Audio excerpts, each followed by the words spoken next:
Satu lagi pemain keturunan Indonesia kembali mendapatkan kesempatan untuk mengikuti pemusatan latihan Timnas Indonesia U19 di Jakarta. Dia adalah pemain berdarah Indonesia-Inggris Jack Brown.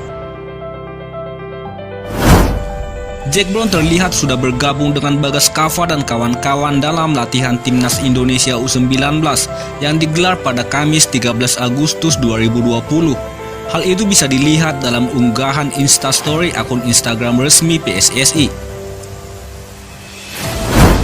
Jack Brown kembali dipanggil setelah Sintayong mencoret 11 pemain dari Timnas Indonesia U19 yang salah satunya adalah Sultan Djiko. Mencoret seorang striker murni dan memanggil pemain berposisi gelandang serang menjadi bukti Sintayong memiliki banyak opsi strategi dalam taktiknya. Salah satunya adalah taktik penguasaan bola. Jika melihat gaya permainan Timnas Korea Selatan saat dilatih oleh Sintayong, terlihat jelas bahwa Sintayong tidak terlalu suka memakai pemain bertipe striker murni yang hanya terpaku menunggu bola di depan. Sintayong lebih suka lini serang yang agresif yang mampu memainkan bola di area setengah lapangan. Jika melihat komposisi pemain yang ada di skuad Timnas Indonesia U19 saat ini, berikut ini analisa Free Kick Channel tentang formasi dan line up Timnas Indonesia U19 untuk Piala Asia U19 2020 mendatang. Formasi 4-4-2. Formasi 4-4-2 menjadi formasi kegemaran Sintayong. Formasi klasik tapi efektif digunakan di sepak bola modern seperti saat ini. Formasi ini bisa berevolusi dengan cepat sesuai kebutuhan. Saat menghadapi tekanan, formasi ini bisa menumpuk pemain di tengah dan berubah menjadi pola 4-2-3-1. Sementara saat menyerang, formasi 4-4-2 akan sangat menyulitkan lawan, ditambah dukungan dari masing-masing bek sayap yang siap melakukan overlap ke depan. Jika Sintayong menggunakan formasi dan taktik seperti ini, maka seperti inilah susunan pemain yang cocok mengisi tiap lini formasi 4-4-2 ala Sintayong. Untuk posisi penjaga gawang, nama Hernando Ari akan jadi andalan Sintayong di bawah Mister Gawang.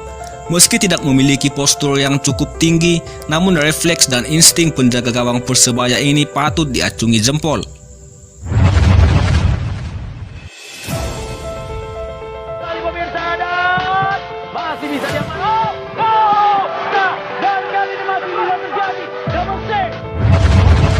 Di posisi center back, duet Elkan Bagot dan Rizky Ridho akan jadi duet yang kuat. Rizky Ridho yang memiliki kemampuan dalam menyapu bola semakin kokoh dengan kehadiran Elkan Bagot yang memiliki postur tinggi.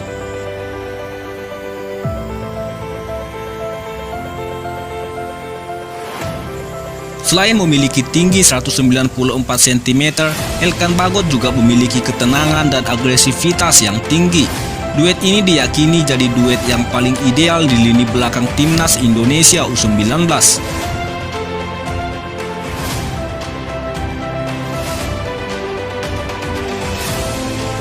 Untuk melengkapi 4 bek sejajar, posisi bek kiri akan ditempati oleh Alfiandra Dewangga dan Bagas Kava di sisi kanan.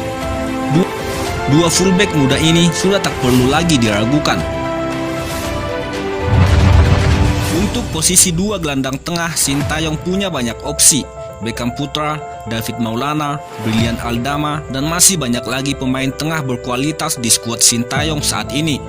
Namun untuk posisi ini, duet David Maulana dan Brilian Aldama jadi yang terbaik untuk mengisi posisi jenderal lini tengah Timnas Indonesia U19. Dua pemain ini sudah menjadi andalan Timnas Indonesia sejak dari level U16. Dan keduanya juga menjadi andalan Garuda Select Jilid kedua yang baru saja selesai melakukan tur Eropa beberapa bulan lalu. Dengan seringnya kedua pemain bermain bersama, duet David Maulana dan Brilian Aldama diyakini sudah memiliki chemistry yang kuat.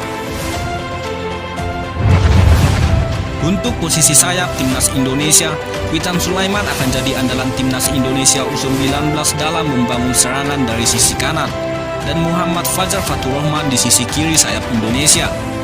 Kedua gelandang sayap itu memang memiliki tipe yang berbeda. Fajar Faturrahman lebih mengandalkan kecepatan, sementara Witan Sulaiman lebih mengandalkan skill dan ketenangan.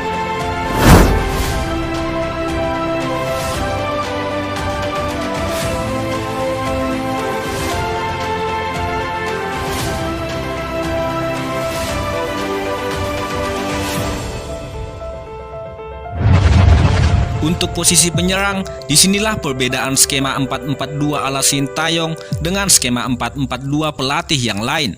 Untuk posisi second striker, pemain akan memiliki peran ganda sebagai playmaker sekaligus trequartista, dan posisi itu sangat cocok ditempati oleh Jack Brown. Jack Brown akan menjadi pemantul bola dari lini tengah ke lini depan. Dengan skill dan kecepatan yang mumpuni, Jack Brown akan mampu menusuk dari luar kotak penalti ke titik penalti lawan. Selain itu,